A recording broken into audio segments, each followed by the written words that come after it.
ઓમ નમઃ શિવાય. જય શ્રી કૃષ્ણ આપ સૌને. આજે હું પિતૃપક્ષ વિશે થોડુંક કહીશ આપ સૌને. કોણ હોય છે પિતૃ અને આપણે આ શા માટે ઉજવતા હોઈએ છીએ પિતૃપક્ષ? તો પ્રથમ તો જ્યારે શ્રાવણ મહિનાથી આપણે સનાતન ધર્મમાં, હિન્દુ ધર્મમાં પવિત્ર તહેવારોની શરૂઆત થતી હોય છે. પૂર્ણપણે શિવજીની ભક્તિ, શિવજીની આરાધના કરી અને ભોળાનાથની ભક્તિ કરી અને તેમનાથી આશીષ લીધા પછી આપણે ભગવાન શ્રી ગણપતિજીની 10 દિવસ ભક્તિ કરી. ભાદરવા સુદ ચોથથી અનંત ચતુર્દશી સુધી પૂર્ણ ગણપતિજી વિઘ્નહર્તાની ભક્તિ કરવા પછી આપણે આપણા પૂર્વજ જે પિતૃઓ હોય છે, જે સ્વર્ગવાસ થયા છે, એ પિતૃલોકમાં તૃપ્તિ થાય અને એમને આપણે એમના અર્થે આપણે આ 15 દિવસ જે પણ ભોજન દીકરી ભાણેજોને જમાડીએ, બ્રાહ્મણોને જમાડીએ, એનાથી પિતૃઓને તૃપ્તિ કરતા હોઈએ છીએ. એના માટે પિતૃઓના 15 દિવસ પિતૃભક્તિ, એમના જો પિતૃઓ તૃપ્ત થાય તો આપણને સંપૂર્ણપણે દિવ્યતાથી આશીષ આપતા હોય છે. અને જો આપ અસમર્થ છો, શ્રાદ્ધ વગેરે કાર્ય નથી કરી શકતા, તો ભગવાન શ્રી કૃષ્ણએ કહ્યું છે કે ગીતામાં જે 7મો અધ્યાય છે, એ 7મા અધ્યાયનો પાઠ કરી અને દરરોજ સાંજે એમને અર્પણ કરવાથી પણ પિતૃઓ તૃપ્ત થાય છે. અહીંયા એક સરસ મજાની વાત આપ સૌને જણાવીશ કે જ્યારે કર્ણ છે એ મૃત્યુ પામ્યા છે અને એ પિતૃલોકમાં ગયા, તો સર્વે પિતૃઓને ત્યાં આગળ ભોજનમાં અન્ન વગેરે પીરસાતું હતું અને દાનવીર મહાકર્ણને ભોજનમાં હીરા મોતી, એમના થાળમાં હીરા મોતી ઝવેરાત પીરસાયા. એમણે કીધું કે હું આ કઈ રીતે આરોગીશ? ત્યારે એમને કીધું કે તે બધું કર્યું, ખૂબ સોના મોતી હીરા રૂપા વસ્ત્ર આભૂષણ બધાના દાન આપ્યા, પરંતુ તે કોઈ પણ પિતૃઓને તૃપ્ત નથી કર્યા. એટલે કર્ણ ફરીથી પિતૃલોકથી પૃથ્વી પર આવે છે અને આ શ્રાદ્ધ પક્ષના 15 દિવસ પિતૃઓની સેવા, વૃદ્ધોની સેવા કરી અને પિતૃઓને તૃપ્ત કરી અને ફરી પાછા પોતે પિતૃલોક જાય છે. તો આ એક સંક્ષિપ્તમાં આપને કથા કહી છે. હવે આપણે અહીં ગીતાજીના 7મા અધ્યાયનો પાઠ કરીશું. તો આપ સૌ પોતાના જે પણ પિતૃ હોય એમનું મનમાં સ્મરણ કરી અને આપ પાઠ કરી શકો છો. અને જો આપ પાઠ કરવામાં અસમર્થ હોય તો આ પાઠ જે હું અહીંયા મૂકું છું તે આપ ઘરમાં પોતે વગાડી અને પણ આપ પોતાના પિતૃઓને અર્પણ કરી શકો છો. પિતૃઓનું સ્મરણ કરીને અને એક ભક્તિભાવ સાથે એક પ્રાર્થના કરજો કે હે મારા સર્વે પિતૃઓ, આપ મારાથી કોઈ ભૂલ કરી ગઈ હોય તો હું આપનું બાળક છું અને જાણતા અજાણતા કદાચ આપનું હૃદય કચવાયું હોય મારાથી જ્યારે આપ હતા અમારી સાથે, તો મારા પોતાનું બાળક સમજી અને પોતાનું અણસમજુ બાળક સમજી અને મારી ભૂલને ક્ષમા કરી દેજો. એ જ ભાવ સાથે જો આપ પિતૃ પાસેથી માફી માંગશો તો બહુ દયાળુ હોય છે આપણા પિતૃઓ અને આપને ક્ષમા કરી દેશે. અને હજી એક વાત અહીં કહીશ તો પિતૃઓ મનુષ્યના જે આપણું એક વર્ષ 365 દિવસ અને રાત્રિ એ પિતૃઓનો એક દિવસ ગણાય છે. એટલે મિત્રો જરૂરથી આ 15 દિવસ 16 શ્રાદ્ધ પિતૃઓની ભક્તિ કરી અને પિતૃઓથી ખૂબ ખૂબ આશીષ મેળવજો. એ સાથે જ અહીં આપણે ગીતાજીના 7મા અધ્યાયનો પાઠ કરીએ છીએ. 7મો અધ્યાય છે જ્ઞાન અને વિજ્ઞાન યોગ. શ્રી કૃષ્ણ અર્જુનને આગળ કહે છે કે હે પાર્થ, મારામાં જે પોતાનું ચિત્ત પોરવે છે, મારો આશ્રય લે છે, તેવો જો તું થઈશ તો તું હવે કોઈ પણ જાતની શંકા વગર મને પૂર્ણ રૂપે જે ઓળખી લે છે તે રીત સાંભળ. હું તને મારા અનુભવ સંપૂર્ણ જ્ઞાન કહું છું. આ જાણી તારે બીજું કંઈ પણ કરવાનું જાણવાનું બાકી રહેતું નથી. સિદ્ધિ મેળવવા હજારો મનુષ્ય યત્ન કરે છે. એમાં કોઈ મારા સાચા સ્વરૂપને ઓળખી શકે છે. કોઈક મારા સાચા સ્વરૂપને ઓળખી શકે છે. પૃથ્વી, જળ, અગ્નિ, વાયુ, આકાશ, મન, બુદ્ધિ અને અહંકાર, આ 8 પ્રકારની પ્રકૃતિ મારામાં વહેંચાયેલી છે. આ 8 પ્રકારની મારી પ્રકૃતિને અપરા પ્રકૃતિ કહેવામાં આવે છે અને તેનાથી જુદી જીવ સ્વરૂપા પરા પ્રકૃતિ છે. આ પ્રકૃતિ વડે જ જગતને ધારણ કરવામાં આવ્યું છે. આ 2 પ્રકૃતિથી જળ અને ચેતન ઉત્પન્ન થયું છે. હું સમસ્ત જગ્યાએ જગતને ઉત્પન્ન કરનાર અને નાશ કરનાર છું. આથી મારાથી વધુ શ્રેષ્ઠ કોઈ નથી. બધામાં મને જાણ.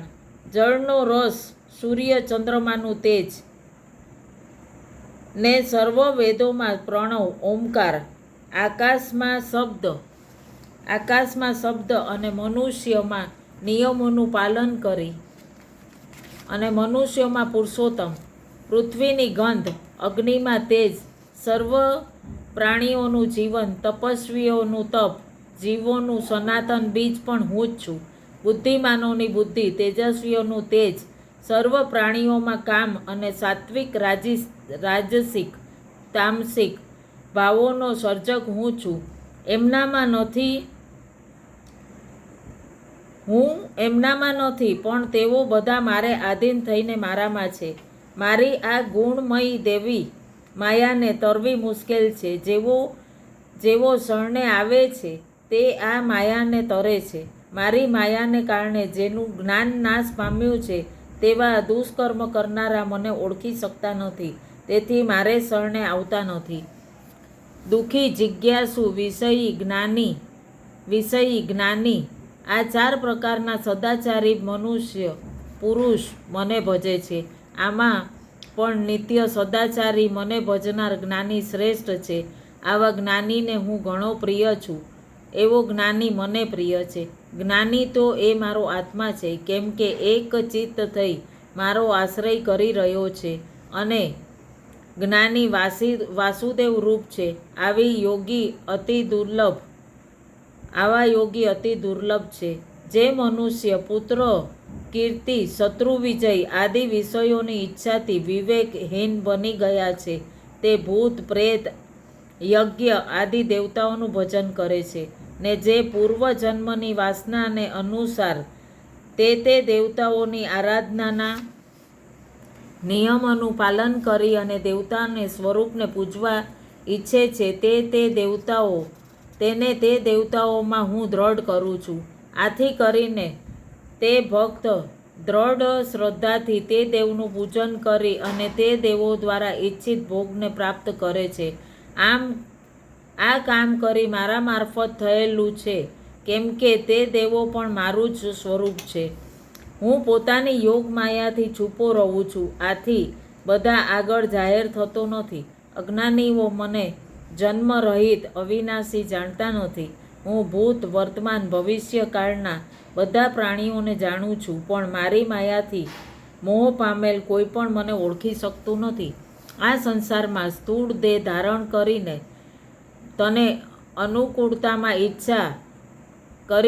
તેની અનુકૂળતામાં ઈચ્છા અને તેની પ્રતિકૂળતામાં દ્વેષ હોવાથી ઉત્પન્ન થયેલી ઠંડી, ગરમી, સુખ, દુઃખ આદિ દ્વંદ્વમાં મોહિત થાય છે. પણ પુણ્યાત્માઓ પાપ રહિત, રાગ દ્વેષથી, દ્વંદ્વથી મુક્ત રહી અને દ્રઢ વ્રતવાળા હોય છે. તેથી તેઓ મને ભજે છે.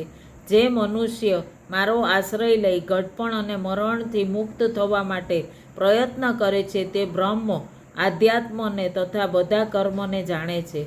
જે મનુષ્ય મને આદિભૂત,